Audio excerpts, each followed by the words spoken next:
Salam semuanya. Apa kabar? Luar biasa.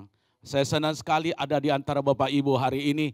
Orang-orang yang luar biasa. Biasa kan kalau lo jam 5 sore itu kan persiapan jalan-jalan saudaraku dikasih Tuhan di mall. Tetapi hari ini ada di hadirat Tuhan. Amin. Amin. Mari kita akan baca firman Tuhan yang tertulis dalam kitab Amsal pasal 25. Ya. Orang yang tak dapat mengendalikan diri adalah seperti kota yang roboh temboknya. Saudaraku dikasih oleh Tuhan, coba perhatikan, tidak dapat mengendalikan diri.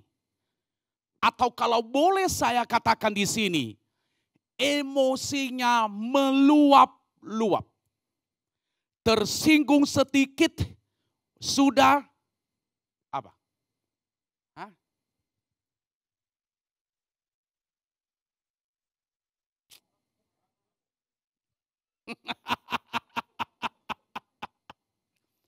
Tersinggung sedikit sama firman Tuhan, enggak mau datang ke gereja. Terlambat sedikit, sudah mau datang ke gereja. Lama firman Tuhan, udah lama banget itu firman Tuhan. Aduh maunya firman Tuhan, kadang sekarang begitu kan. Maunya jemaat yang ngatur berapa menit firman Tuhan sekarang kan, benar gak? Benar gak? Jangan lama-lama firman Tuhan, oh Tuhan Yesus. Coba saya sampaikan firman Tuhan 15 menit, saudara ngerti atau tidak? Hah? Tahu nggak intinya? Nggak bisa. Nah, seperti begitu orang yang tidak mengendalikan diri. Makanya saya memberikan judul khotbah saya ini, klik. Nah, bebas dari apa? Apa? Apa itu baper? Apa baper? Hah? Ya ampun, enggak gaul banget ya. Bawa perasaan. Kalau saudara perhatikan di sini, dari ayat yang kita baca adalah orang tidak mengendalikan emosinya. Sebenarnya emosi itu ditaruh dalam Tuhan, di dalam kehidupan orang percaya adalah positif. Kalau kita tidak bisa memiliki emosi, kalau kita tidak bisa memiliki hal-hal apapun, kita tidak bisa mengerjakan sesuatu. Kita tidak bisa melakukan yang positif untuk Tuhan. Tetapi ketika kita dikasih emosi yang positif, dari situ kita bisa mengerjakan sesuatu. Tetapi banyak orang Kristen tidak bisa mengendalikan emosinya. Banyak suami juga tidak, enggak enak ya baru belum pendahuluan udah singgung suami. Banyak suami tidak bisa mengendalikan emosinya. Pak, saya mau tanya, senang gak istrimu kalau ngomelin bapak jangan pulang malam? Jujur. Sore-sore begini, senang gak? Pasti ada emosi yang keluar kan? Iya kan? Ngapain? Pak, jangan minum yang manis-manis. Ngapain sih, biarin aja mati.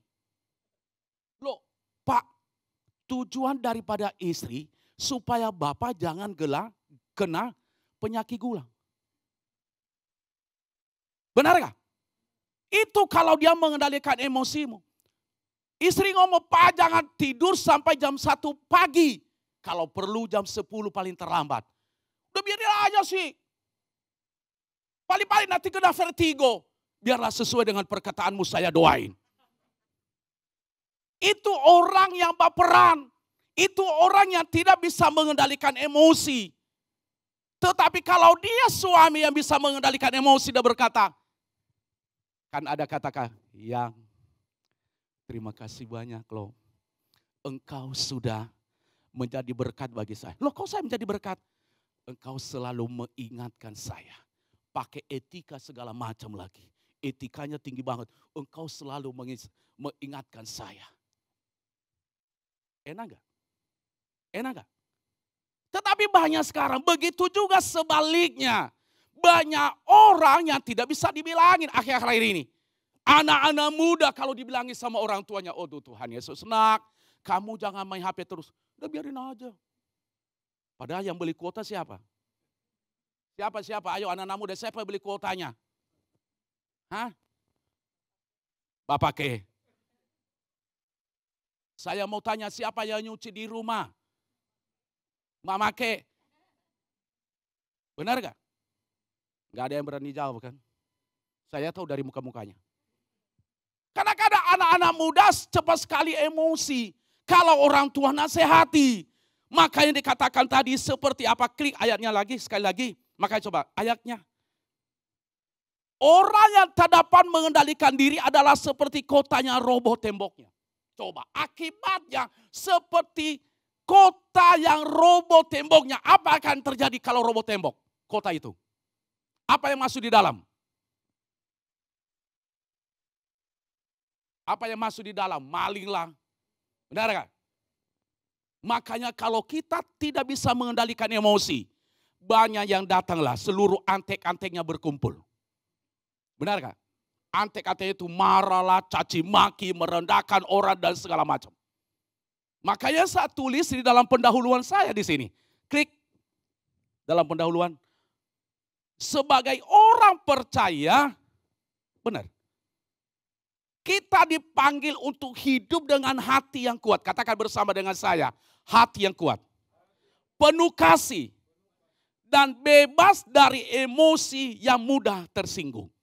Seharusnya sebagai orang percaya, siapapun kita yang hadir hari ini, harus kita bisa bebaskan diri kita dari emosi, bahkan dari hal-hal yang bisa membawa kita jauh dari orang lain. Kenapa? Orang yang cepat emosi akan membawa masalah. Pengerja gereja yang cepat emosi akan membawa masalah dalam gereja. Pelayan Tuhan yang membawa yang cepat emosi akan membawa dampak yang negatif. Seorang ibu rumah tangga yang cepat emosi akan bisa menghancurkan rumah tangga. Anak-anak muda yang cepat emosi, dia akan menikmati. Gak enak saya ngomong. Saya mau ngomong? Mau ngomong gak? Benar ini, gak tersinggung anak muda. Benar? Hah? Anak muda kali. Anak muda yang cepat emosi, dia akan menikmati penderitaan sepanjang hidupnya. Betul, dan saya lihat itu. Dan anak muda yang cepat emosi, saya ada pengalaman saya. Ada beberapa anak muda yang saya lihat. Dan tidak akan pernah menikmati panjang umur. Gak enak saya ngomong kan? Coba pada tenang semua ini. Dan anak muda yang cepat emosi akan menjadi biang kerok. Agak keras dikit, gak enak ya. Betul, akan menjadi biang kerok. Makanya sebagai orang percaya, kita harus mengendalikan diri. Dimanapun Tuhan tempatkan kita, amin. Nah, yang menjadi pertanyaan bagi kita, saudara dikasih oleh Tuhan. Nah, ini ada caranya. Klik. Nah, ini cara jitu. Jitu begini kan. Benar-benar. Cara jitu untuk bebas dari rasa baperan. 1. Selalu mengembangkan pengendalian diri melalui Roh Kudus. Harusnya untuk bisa mengendalikan diri dari baperan itu, saudaraku dikasihi Tuhan, yaitu mengendalikan diri melalui Roh Kudus. Ya, artinya di sini saudaraku dikasihi oleh Tuhan, yaitu dia meminta Roh Kudus yang memimpin dia. Dia meminta Roh Kudus yang mengendalikan dia. Dia minta Roh Kudus supaya itu yang membawa dia supaya hidup dalam kesabaran. Dia minta Roh Kudus supaya tidak meluap-luap emosinya. Dia minta Roh Kudus supaya itulah yang menuntut dia bahwa kalau saya lakukan ini, kalau saya emosi, kalau saya baper, apa yang akan terjadi dampaknya di dalam diri saya, baik dari segi kesehatan, bahkan dari segi yang lainnya. Alhasilnya saya bisa dimusuhi, saudara dikasih oleh Tuhan. Makanya dia harus minta Roh Kudus. Karena Roh Kudus pasti menuntun seseorang lebih hidup, lebih tenang, lebih lebih memahami bahwa dia tidak boleh mengejarkan itu. Kita akan baca ayat di dalam Galatia pasal 5. Galatia pasal 5, saudaraku dikasih itu ayat 22-23. Tetapi buah roh ialah kasih, sukacita, damai sejahtera, kesabaran, kemurahan, kebaikan, kesetiaan, kelemah lembutan. Coba perhatikan. Kita baca bersama. Apa ini? Penguasaan diri. Tidak ada hukum yang menentang hal-hal itu. Coba. 9 yang nomor 9-nya berarti penguasaan diri. Orang kalau mau seseorang bebas dari bawa perasaan, dia harus berani menguasai diri. Amin. Katakan bersama dengan saya berani menguasai diri. Amin. Pak, berani menguasai diri enggak? Bu, berani menguasai diri enggak, Bu? Hah? Ada seorang anak muda, dia kuliah di suatu kota. Ketika dia kuliah di suatu kota, dia mengalami yaitu namanya krisis keuangan.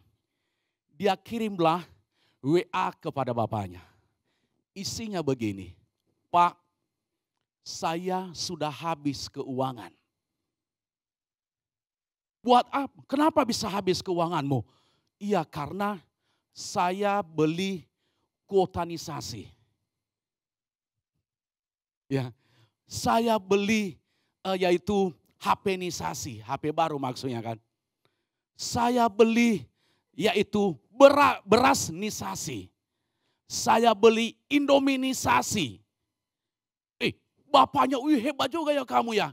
Nah, oke, Bapak akan kirim uang berapa kebutuhanmu. Dia kasih tahu begini-begini. Oh, ada satu lagi Pak yang kurang. Apa? Kabelisasi. Kabelisasi. Bapaknya kaget. Apa itu kabelisasi? Oke, nah enggak apa-apa. Nanti Bapak akan kirim, akan transfer. Tetapi kamu nanti kalau pulang, nah dia WA ke anaknya. Nah, kalau kamu pulang, nilainya jangan nolnisasi. Ya. Nanti kalau kamu pulang, nak, jangan bawa ananisasi. Enggak tahu apa ananisasi ya? Hah? Hanya orang-orang beriman yang mengerti itu. Apa itu anaknisasi? Ya, artinya jangan melembung gitu kan. Pulang ke rumah. Dia tutuplah mereka anaknya baperan. Bapak kenapa ngomong begitu? Loh iya. Bapak nggak ngerti namanya kabelisasi. Kenapa kamu tulis itu? Ngomong aja, Pak, saya butuh uang 1 juta. Anaknya baper, udah gak usah kirim uang ke saya lagi. Biar aja saya nggak kuliah lagi. Bapaknya nggak apa-apa. Kamu nggak kuliah, kamu yang rugi. Mulai hari ini saya nggak akan kirim uang. Kadang-kadang saudaraku dikasih Tuhan. Hanya karena peran. Apa yang terjadi? Kalau kita ambil dari situ, seperti di sini, dia tidak bisa mengendalikan dirinya. Padahal dia yang meminta uang kepada orang tua. Coba kalau dia ngomong, maaf Pak, saya membutuhkan uang. Pak, ini kebutuhan saya bukan kabelisasi ini Pak. Kabel laptop saya sudah hancur, Pak harus beli. Bukan berasinisasi dia, karena dia kuliah di kota besar gitu kan. Ngomong aja, Pak maaf berasnya sudah habis. Kenapa? Karena dia tidak mengendalikan diri. Apa halsinya? Anak muda itu putus di tengah jalan dan tidak bisa melajukan kuliah. Sampai orang tuanya dipanggil oleh Tuhan, tidak ketemu dengan orang tuanya. Kenapa? Karena dia baperan. tidak bisa mengendalikan diri. Kita sebagai anak Tuhan harus kita belajar dari kisah yang saya ceritakan ini. Kita harus berani mengendalikan diri. Apapun yang terjadi, saya tidak pernah akan baperan. Karena saya percaya Tuhan menolong dan memberkati saya. Yang kedua, yang perlu saya sampaikan, berikan tepuk tangan lah, udah tepuk tangan. Yang kedua, cara itu untuk bebas dari rasa baperan. Yaitu selalu belajar untuk memaafkan dengan cepat. Untuk bebas dari baperan, harus kita memiliki jiwa memaafkan dengan cepat. Kenapa? Banyak orang yang mengaku Kristen. Banyak orang pakai salib 250 kg di lehernya. Tetapi dia sangat sulit untuk memaafkan dengan cepat. Benar atau tidak? Dia sangat sulit. Kita akan baca satu ayat. Ini saya buktikan dengan ayat. Segala kepahitan, Efesus 4 ayat 31-32. Kegeraman, kemarahan, pertikaian, dan fitnah. Apa kata firman Tuhan kita baca bersama-sama? Hendaklah dibuat dari antara kamu. Demikian pula, apa? Kedinginannya. Ayat 32-nya. Tetapi hendaklah kamu ramah seorang terhadap yang lain. Penuh kasih mesra dan saling mengampuni. Sebagaimana Allah di dalam Kristus telah apa? Mengampuni kamu. Seharusnya perilaku orang Kristen, seharusnya perilaku orang yang berkata, saya orang yang percaya Yesus, seharusnya orang yang sering datang beribadah, seharusnya orang yang senang membaca Alkitab, seharusnya kelakuan orang yang senang, saudaraku, memuji Tuhan, dia harus berani mengambil keputusan, yaitu mengampuni dengan cepat. Bu, ibu-ibu dulu yang ngampuni ke suaminya. Nah, kata firman Tuhan, jangan ada jangan ada dendam. Bu, ngampuni ke suaminya. Gak ada yang berani ibu-ibu. Saya beralih ke sini, siapa tahu sebelah sini di tengah. Bu, berani gak ngampuni suaminya? WL yang ngomong berani. Berani enggak? Gimana gue ampuni Pak Pendeta? Setiap datang ke rumah, kalau dia datang ke rumah Pak Pendeta, dia pikir saya basket. Gimana gue ampun? Makanya juga Pak, jangan bikin kepala istrinya basket gitu kan. Gak enak kalau saya ngomong ditampar kayak gak enak kan. Nanti dalam rumah tangga kekerasan dalam rumah tangga kayak gak enak kan gitu kan. Lebih baik dibilang basket. Coba kalau main basket tuh. Ada nggak harus begini terus kan supaya bolanya terus naik. Kadang-kadang begitu. Tetapi saya mau katakan, Bu, kalau ada di dalam dirimu mengampuni suamimu, saya percaya Tuhan akan merubah seketika suamimu. Kenapa? Kenapa? Karena di situ Allah sedang bekerja. Di situ Roh Kudus sedang memimpimu untuk bisa mengendalikan diri. Di situ Roh Kudus sedang menaruh belas kasihan kepada suamimu. Dan di situ juga Roh Kudus sedang bekerja menuntun dia dalam pertobatan yang sejati. Kenapa? Karena mengampuni dengan cepat. Coba, jangan dicoba, nggak enak ya. Coba kalau kita memiliki kepahitan, rasanya gimana? Hah? Mau makan apapun di depan, contohnya di sini ada babi panggang karo. Sadap sekali itu. Ada sebelah kiri patola. Gak ada yang tahu, hanya orang-orang beriman yang ngerti itu. Gak ada yang tahu patola? Ya ampun, rohani banget jawabannya. Di situ ada lapet. Saya mau tanya. Enggak ada yang artinya lapet. Artinya lapar. Apa yang terjadi? Saya mau tanya, dia makan gak? Kalau hatinya sudah gondok ya, nggak bisa. Mau taruh apapun. Kenapa dia lagi simpan kepahitan? Lagi simpan dendam. Tetapi kalau kita belajar untuk bebas dari baperan tadi, yaitu mengendalikan diri. Tadi saudaraku dikasihi Tuhan, saya sangat percaya apapun yang ada, walaupun hanya daun sikon di situ, bisa kita makan dengan 2 porsi saudaraku dikasihi Tuhan. Apalagi kalau ditumbuk. Aduh. Disantan lagi, aduh, pakai skala lagi, aduh. Nggak ada yang tahu itu, buah skala. Hanya orang-orang yang sering makan itu. Nggak ada yang tahu kan, buah skala kan. Apa? Gua juga nggak ngerti. Wangi banget itu kalau ada. Hah? Ada jengkol lagi katanya. Tapi apa yang terjadi saudaraku dikasihi Tuhan? Karena dia mengampunin. Dia berkata, saya habisi semuanya. Kita sebagai orang percaya. Jangan hanya kita berkata, saya mengerti doa Bapa kami. Saya mengucapkannya setiap hari doa Bapa kami. Tetapi kita tidak pernah mengampuni orang yang bersalah kepada kita. Kita tidak pernah belajar untuk mengampuni. Apa yang akan terjadi? Makanya kita hidup dalam baperan. Makanya kita tidak pernah mendapatkan ketenangan. Makanya kita tidak pernah mendapatkan sesuatu dari Tuhan. Kenapa? Karena kita tidak mengampuni dengan cepat. Sebagai orang yang percaya, saya ingatkan. Harus kita mengampuni siapapun. Anak muda, kalau orang tua menyakiti engkau, harus engkau mengampuni papa dan mamamu. Gak ada yang amin.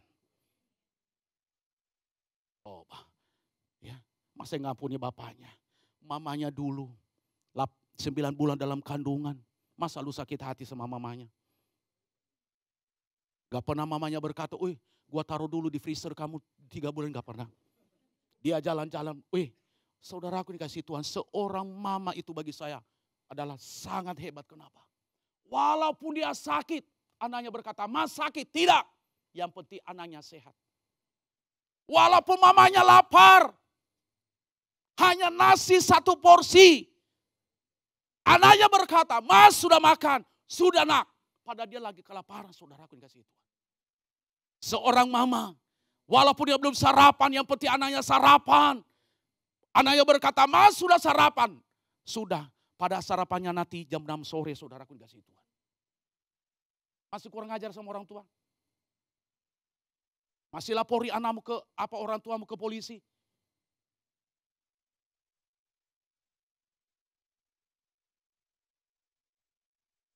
Masih bilang sama mamamu lagi, mama tidak berpendidikan, udah gantian. Biar mamanya yang apa? Yang sekolah, kamu yang nyuci piring di rumah, kamu yang nyuci semuanya.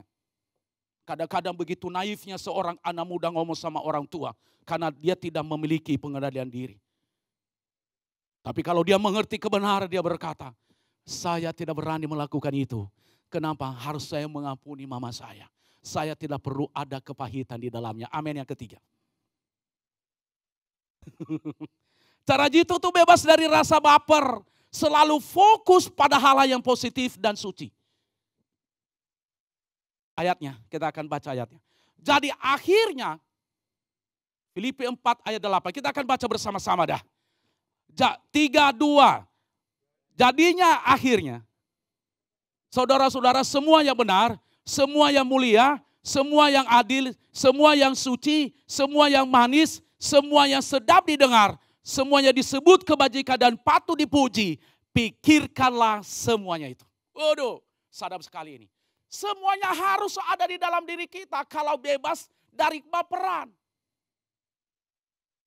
Kita berpikir positif. Mau ngomong siapapun saya berpikir positif. Saya pikirkan suci di dalamnya. Saya mau dikata-katai orang biarin aja dah. Saya mau dibodohi orang biarin aja dah. Kenapa? Saya berpikir positif. Kenapa? Saya percaya Tuhan membela saya. Dan Yesus juga membuktikan hal itu. Ketika dia diperhadapkan pada persoalan yang berat. Dia mau dilempari batu. Dia mau disalibkan. Selalu dia berpikir positif. Dan dia memikirkan yang suci. Apa yang terjadi? Dia mempermalukan musuh-musuhnya. Walaupun kuburannya sudah dimeterai. Yesus tidak baperan pada waktu itu. Tetapi Yesus selalu berpikir positif dan suci. Dia mempermalukan musuh-musuhnya yang menyalibkan dia. Yang menjaga kuburannya sudah dimeterai, bahkan digaji menurut Alkitab. Dibayar. Tapi Yesus berpikir positif. Dia mempermalukan mereka. Untuk bebas dari baper, saudaraku, kita harus berpikir positif dan suci. Ketika ada dalam diri kita itu, saya percaya saudara akan menikmati berkat Allah yang melimpah. Saudara akan menikmati kesuksesan. Saudara akan menikmati keberhasilan. Saudara akan menikmati kedamaian. Dan saudara akan menikmati ketenangan. Kenapa? Pikiran kita selalu positif dan suci. Amin. Orang yang tidak berpikir positif dan suci. Saya mau tanya temannya siapa? Hah? Sibolis. Iya betul Sibolis. Bego gajang katanya, betul. Iya betul itu. Betul saudara gue dikasih itu. Makanya nutup dong YouTube saya. Ya, iblis baru kemarin hari Jumat. Iblis adalah penipu yang mematikan. Saudara gue dikasih itu, benar. Dia menipu kita, ngapain memikirkan yang suci, ngapain memikirkan ini, ngapain memikirkan yang benar. Itu cara setan. Tetapi kita belajar hari ini untuk bebas dari kebaperan, yaitu kita harus berpikirkan yang positif dan suci. Yang keempat, ya. Cara jitu untuk bebas dari baperan, selalu menyerahkan bebannya kepada Tuhan. Katakan bersama dengan saya serahkan beban saya kepada Tuhan. Kita akan baca ayat. 1 Petrus 5 ayat 7. Serahkanlah segala kekuatanmu kepadanya. Sebab ia yang akan memelihara kamu. Saya mau katakan. Segala itu hanya satu macam? Hah? Ngomong dong. Hah? Berapa? Bisa 1001 macam. Emangnya korek api ya? Bisa 2000. Kita serahkan kepada Tuhan. Saya berikan masalah saya kepada Tuhan. Seapa pergumulan saya, masalah keuangan saya, masalah kesehatan saya, masalah pekerjaan saya, masalah bisnis saya, masalah sekolah anak saya, masalah pelayanan saya, masalah nilai anak-anak saya. Gak ada ibu yang mau amin, kok Pak Pendeta sih begitu ya. Kenapa karena nilai anak saya lagi melorot dari akhir ini. Serahkan semua. Masalah di kantor, serahkan kepada Tuhan. Biarlah Tuhan yang menyelesaikan. Divonis bahwa sudah tidak mempunyai apa ini. Katakan sama Tuhan. Saya serahkan sama Tuhan, saya percaya Allah yang saya sembah. Dia sanggup menyelesaikan seluruh beban saya. Amin. Anak-anak muda. Mungkin belum dapat jodoh akhir-akhir ini. Serahkan sama Tuhan. Tuhan pasti akan selesaikan itu. Nanti datang dia. Bidadari yang baru turun dari khayalan. Dia datang seperti apa saudara laku forum model. Yang udah yang kelihatan. Kurang bahan gitu kan. Dia datang bilang sama dia, maaf. Bukan itu yang dikasih oleh Tuhan. Yang dikasih oleh Tuhan saya adalah yang sempurna. Sempurna. Itu dia. Makanya kalau mau bebas hari itu saudaraku dari baperan itu. Harus kita serahkan beban kita kepada Tuhan. Karirmu di kantor serahkan kepada Tuhan. Mungkin bosnya berkata, ngapain. Apalagi kalau saudara anak Tuhan yang taat gitu gak pernah kompromi kan. Tahu gak anak Tuhan yang gak kompromi. Gak pernah korupsi gitu kan. Gak pernah markup. Saya ketemu anak Tuhan sekali. Anak Tuhan benaran. Ngeri. Pak Pendeta. Suruh sama bosnya. Adalah harus tanda tangan ini. Proyek fiktif. Hampir 50 juta. Dia lihat di lapangan gak ada. Dia berkata kepada saya, gimana Pak Pendeta? Ya kita juga pendeta kan. Harus memberikan penjelasan yang bagus. Saya katakan. Pak. Pilih mana? Kompromi atau ikuti firman. Loh, jelas loh Pak Pendeta berkata, saya ikuti firman. Enggak takut resikonya. Dia bilang enggak apa-apa Pak Pendeta, paling-paling seperti Yusuf. Enggak lama saudaraku 2 bulan dia WA saya, Pak Pendeta, saya dipindah ke divisi lain. Saya katakan sama dia, apakah Bapak sakit hati? Enggak, Pak Pendeta. Kenapa? Karena dia berkata, daripada saya memiliki beban, daripada saya apapun, lebih baik saya dipindah divisi lain. Itu baru satu anak Tuhan yang luar biasa. Apapun yang terjadi, jangan pernah kompromi. Katakan sama dia, saya anak Tuhan. Pasti tanya, kamu gereja mana? Bila sama dia, GBI Glow Daniel Plus. Ada yang amin. Benar loh. Benar, segala semua serahkan semua sama dia. Banyak sekarang gitu. Anak. Jangan pernah kompromi, katakan sama dia. Sorry ya, emangnya gue laki-laki apaan? Yang terakhir udah mukanya saya lihat enggak. Cara jitu tuh bebas dari rasa baper. Selalu memiliki kerendahan hati. Dan mau belajar dari kritik. Coba kita akan baca ya. Saya dari beberapa hari lalu, dari hari Selasa lalu saya mempersiapkan ini. Saya sampai ayat ini saya nangis, saudaraku dikasih Tuhan. Kenapa? Kadang-kadang ayat ini kita nggak nerima sebagai orang percaya. Banyak orang Kristen sulit menerima ini. Seorang kawan, apa? Dengan maksud baik. Coba. Tetapi, oh ampun suaranya, kenapa sih? Udah lapar kali, Tuhan Yesus. Ampunilah kami. Sekali lagi, Amsal 27 ayat 6. 2, 3.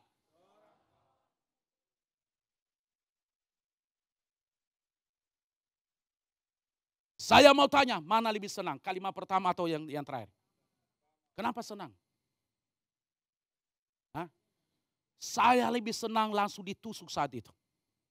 Artinya langsung dikasih tahu hari itu. Daripada dia cemburu. Baik banget kamu dah. Udah. Kata orang Sumatera, mangumbang. Enggak ada yang ngerti mangumbang ya. Hah? Artinya sekali Yesus, tetap Yesus. Iya. Ya. Tetapi kalau orang yang baik, dia harus menerima. Makanya tadi saya katakan coba PowerPoint-nya sekali lagi. Ya coba perhatikan PowerPoint-nya. PowerPoint-nya yang kelima. Ya, selalu memiliki kerendahan hati dan mau belajar dari kritik. Harusnya begitu anak Tuhan. Terima, siapapun yang mengkritikmu, mungkin anak buahmu terima. Aduh puji Tuhan, engkau telah mengingatkan saya. Puji Tuhan, saya senang sekali engkau mengingatkan saya. Tetapi banyak orang yang berkata saya orang Kristen. Tidak mau dinasehati. Banyak orang Kristen saudaraku dikata Tuhan sering baca Alkitab. Dia tidak mau diingatkan. Ngapain? Kamu anak kemarin. Emangnya kamu enggak? Saya ini sudah hamba Tuhan. Saya ini begini. Aduh Tuhan Yesus. Kamu anak kemarin, anak ingusan. Masih mau kencur lagi gitu kan. Mau ingatkan saya. Benar kan? Banyak begitu kan? Tapi di sini enggak.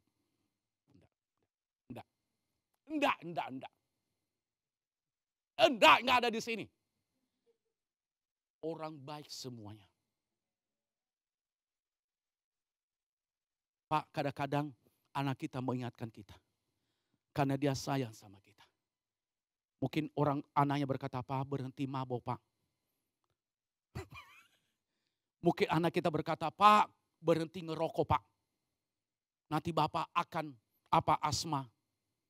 Akan paru-paru Pak. Paru-parunya nanti jadi hitam. Ngomong sama, apa lo? Kamu apa? Gua yang cari uang. Kalau kamu apa? Nggak bisa kamu makan di rumah ini kalau Bapak enggak ada.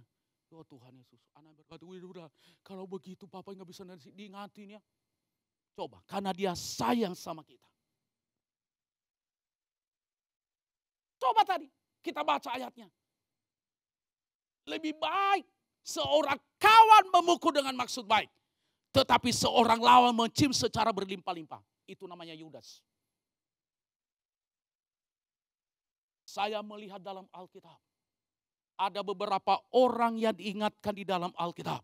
Salah satunya adalah Raja Saul. Dia diingatkan oleh Samuel. Tidak menerima apa yang terjadi. Fatal dalam hidupnya. Satu lagi saya akan buktikan. Lot sudah diingatkan oleh malaikat Allah. Jangan menoleh ke belakang. Tetapi dia menoleh ke belakang. Apa yang jadinya? Dia menjadi apa? Apa? Tiang garam. Kenapa? Karena tidak mau menerima kritik. Kita sebagai orang percaya harus siap menerima kritik. Apapun. Walaupun dia sakit. Yudas. Yesus sudah ingatkan awalnya. Bahwa di antara kalian ada orang yang menyerahkan saya dan menjual saya. Tapi Yudas tidak menerima kritik itu. Apa yang terjadi? Enak gak hidup Yudas? Enak hidupnya? Perutnya apa? Terbelah. Saya mau lihat ini. Lebih baik terima kritik dengan benar. Kalau atasanmu kritik kamu, memberikan yang terbaik, tujuannya karena dia mengasihimu. Supaya kamu menjadi seperti dia. Itu tujuannya. Kalau hamba Tuhan tegur, jangan, gue gak mau datang lagi ke gereja itu. Nanti khotbah siapa yang khotbah? Saya lihat Tuhan gak mau datang gue. Kenapa? Keras khotbahnya. Gue cari yang lembek-lembek. Yang leto-leto gitu kan. Tapi hari ini, firman Tuhan, untuk kita bebas dari baperan atau pengendalian diri, harus kita berani menerima kritik saudaraku yang dikasih oleh Tuhan. Amin. Saya akan tutup khotbah saya undang pemain musik maju ke depan. Kesimpulan, klik. Orang percaya yang selalu mengendalikan diri melalui Roh Kudus pasti memiliki hati yang cepat memaafkan. Serta memiliki pikiran yang positif dan selalu memiliki kerendahan hati untuk menerima kritikan sehingga orang percaya dapat bebas dari baper. Berikan tepuk tangan yang meriah bagi Tuhan Yesus Kristus. Mari kita bangkit berdiri bersama-sama. Mari kita akan puja ini adalah sekali Yesus, selamanya Yesus.